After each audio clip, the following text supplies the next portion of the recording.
waxaan rabaa inaan idin dooraysiiyo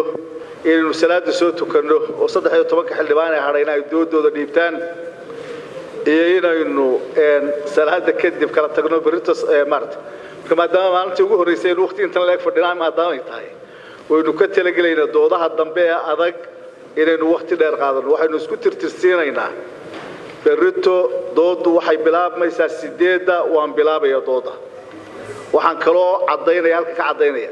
qof ka soo daba maray saacada aan dooda bilaabay inaanan dood siin doonin xaq uu u leeyahay ma jiro marka waayo qof soo dadaalay oo 8 yimid iyo nin isagoo la fiyoray 10 iyo barkii yimid ama 10 yimid isku xuquuq noqon maayaan waxaan mudanayaa idin ka codsanaya inaynu ixtiraamno golaha waqtiga ugu badnaa maanta aynu shaqeyno waa 3 saacadood iyo barka gudoomiye saasfar maaha gudoomiye maanta baan sugaynay qolyahaagan dominate gareeyay dooda 9 kii bilaabeen annagana inaan nagu tiraa 8 soo kalaha waxa weeyaan kind of inaan ciqaabis marka isku waqti baan siinaysaa aan shaxaylaali mudane waxa ay doodu bilaabmaysaa berito 8 subaxnimo goluhuna waa xidhay